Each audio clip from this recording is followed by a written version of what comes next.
میں سب سے پہلے چاہوں گا کہ تھوڑا سا میں آپ کو واقعات تو بہت سے پیش آئے ہیں، لیکن صرف پچھلے 5-6 ہفتے میں جو واقعات پیش آئے ہیں. 1 فروری کو دہشت گردوں نے کلات میں حملہ کیا، فرنٹیئر کور کے 18 جوان جو ہیں وہ شہید ہوئے. اس میں 24 دہشت گرد بھی مارے گئے. پھر اس کے بعد اسی دن خیبر پختونخوا میں 4 سیکورٹی اہلکاروں پر حملہ کیا گیا، وہ بھی شہید ہو گئے. 6 فروری کو خیبر پختونخوا میں ایک پولیس پوسٹ پہ حملہ ہوا، 3 پولیس افسران شہید ہوئے. پھر 14 فروری کو ہرنائی بلوچستان میں سڑک کنارے نصب بم دھماکے میں 11 کارکن شہید ہو گئے، موسٹلی جو تھے وہ غریب لوگ تھے. 19 فروری کو بارکھان میں ایک حملہ ہوا، اس میں 7 افراد مارے گئے. 28 فروری کو اکوڑا خٹک میں خودکش حملہ ہوا اور حامد الحق حقانی صاحب جو ہیں ان کو نشانہ بنایا گیا. 3 مارچ کو کلات میں ایک خاتون خودکش حملہ آور نے حملہ کیا اور ایف سی اہلکار جو ہے وہ شہید ہو گیا. 4 مارچ کو بنو کینٹ میں 3 خودکش حملہ آوروں نے اٹیک کیا اور اس میں 5 فوجی جوان شہید ہوئے. پھر اگلے دن خزدار میں ایک دھماکہ ہوا، 5 افراد شہید ہو گئے. پھر 11 مارچ کو جعفر ایکسپریس کا واقعہ ہوا. 15 مارچ کو پشاور میں عالم دین مفتی منیر شاکر صاحب کو شہید کیا گیا. 16 مارچ کو نوشکی میں ایف سی قلعے پہ خودکش حملہ ہوا، ایف سی کے قافلے پہ، اس میں 3 جوان شہید ہوئے. اور 16 مارچ کو خیبر پختونخوا کے مختلف علاقوں میں پولیس کے تھانوں پہ حملے ہوئے. اور 17 مارچ کو مفتی عبدالباقی نورزئی صاحب کو کوئٹہ میں شہید کیا گیا. تو ایسا لگ رہا ہے 2 صوبے جو ہیں وہ اس دہشت گردی کی نئی لہر کا خاص طور پہ نشانہ ہے. تو شذرا صاحبہ، قومی پارلیمانی کمیٹی جو ہے، قومی سلامتی کی جو پارلیمانی کمیٹی ہے، اس کا اجلاس ہو رہا ہے. آپ کو لگتا ہے کہ اس اجلاس کے بعد ایک اوپن ڈبیٹ بھی ہونی چاہیے قومی اسمبلی میں اور سینٹ میں یہ دہشت گردی کی نئی لہر پہ گفتگو کے لیے؟ جی بہت شکریہ حامد میر صاحب. سب سے پہلے تو آپ نے ابھی جو واقعات بتائے اور جو واقعات ہمارے سامنے ہو رہے ہیں، ظاہر ہے ہم اس کی پرزور مذمت بھی کرتے ہیں اور بہت افسوس کا اظہار بھی کرتے ہیں.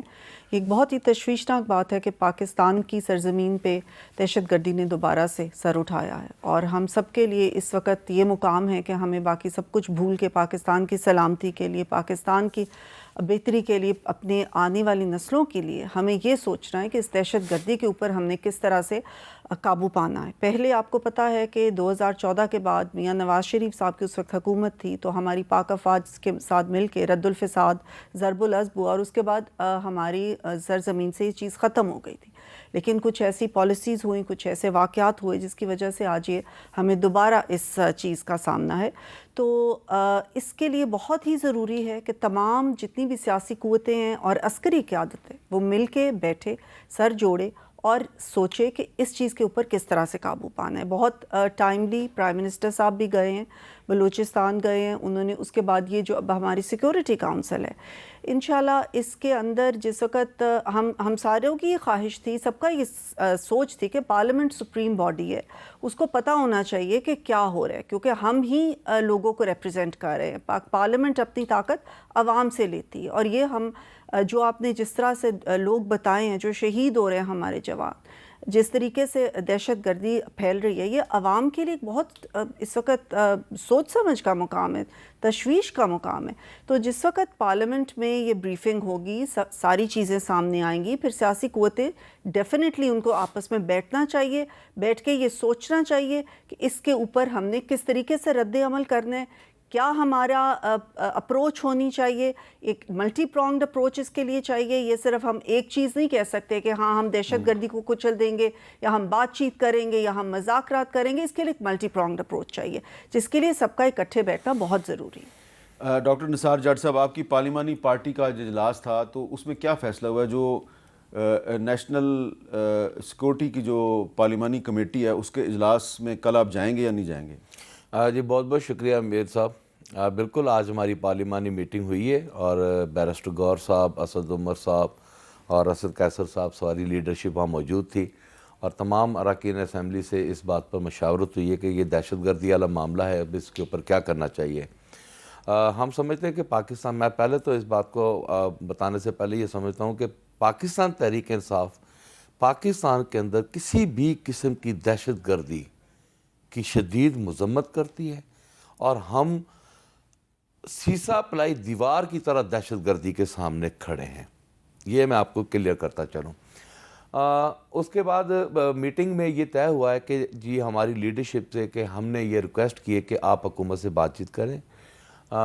ممکن ہے کہ حکومت آپ کو الاؤ کرے کہ آپ خان صاحب سے مل لیں, اور خان صاحب سے, جبکہ آپ خان صاحب سے کافی عرصے سے ملاقات نہیں ہونے دی جا رہی, آپ خان صاحب سے ملیں اور خان صاحب سے مل کر یہ ساری اس کے اوپر جو ہے وہ آپ ایک بریف لے کر جو ہے وہ اس کے تحت جو ہے آپ اگلا سٹیپ اٹھائیں. اگر ان کیس حکومت بضد ہے کہ ہم نے خان صاحب سے نہیں ملنے دیا جانا, تو پھر ہم نے کہا کہ جی اپنی پولیٹیکل کمیٹی کو جا کر یہ پیغام ضرور دیں کہ اگر خان صاحب کو یہ نہیں بھی ملنے دیتے, اس کے باوجود بھی آپ پولیٹیکل کمیٹی جو ہے ایک سینس کریٹ کریں اور کوشش کریں کہ کل کی میٹنگ میں ہم لوگ جائیں, تاکہ ہم دہشت گردی جو ہے اس کی روک تھام کے لیے پاکستان تحریک انصاف ایک مثبت اور معتبرانہ جو ہے اقدام اٹھائے. اب میر صاحب اس بات کو میں تھوڑا سا آگے لے کر چلوں گا. آج ایک کمیٹی میں ایک نئی بات آئی ہے جو میں آپ کے پروگرام پہ یہ اس کو ڈسکلوز کر رہا ہوں. یہ ری سیٹلمنٹ, کہ یہ ری سیٹلمنٹ جو طالبان کی تھی یہ کون کرا, کس نے کی اور کیسے ہوئی, یہ حکومت نے الزام ہم پر لگایا کہ یہ پاکستان تحریک انصاف نے یہ سارا کام کیا. میں آپ کے پروگرام کے وساطت سے یہ بات کلیئر کرتا چلوں, جنرل باجوہ صاحب کی حکومت تھی 2021 میں. جنرل باجوہ صاحب کی نہیں, 2021 میں عمران خان کی حکومت. سر میں جنرل باجوہ صاحب جب آرمی چیف تھے, اس وقت جنرل باجوہ صاحب کی طرف سے یہ پرپوزل آیا تھا کہ ری سیٹلمنٹ کے لیے جو ہے ان کو الاؤ کیا جائے. اور آج ہماری پارلیمان کمیٹی میں وہاں پر علی محمد خان, اسد قیصر صاحب, یہ سارے موجود تھے, شاندانہ گلزار موجود تھی. انہوں نے کہا جی ہم ایمانن قرآنن حلفن فلور آف دا ہاؤس پہ پاکستان کے سامنے یہ بات کر, اس میں پرویز خٹک بھی ہمارے ساتھ شامل تھے, مراد سعید بھی شامل تھے. تو ہم نے کہا تھا کہ جنرل باجوہ صاحب سے کہ یہ آپ نہ کریں, یہ ہمارے گلے کی ہڈی بنے گا, اور ہم نے الاؤ نہیں کیا تھا. اور یہ الاؤ اس وقت ہوا جب 2023 میں رجیم چینج آپریشن ہوا. رجیم چینج آپریشن کے بعد ایک منٹ, آپ کی بات کو میں ڈسپیوٹ نہیں کر رہا, لیکن میں کچھ فیکٹس آپ کے سامنے رکھنا چاہ رہا ہوں کہ جو فوجی عدالتیں بنی تھیں ایک کانسٹیٹیوشنل امینڈمنٹ کے ذریعے, ان عدالتوں نے کچھ جو سوات اور خیبر پختونخوا کے علاقے میں جن لوگوں نے قتل عام کیا تھا ان کو سزائیں دی تھیں. اس میں ایک مسلم خان صاحب تھے اور ایک محمود خان صاحب تھے.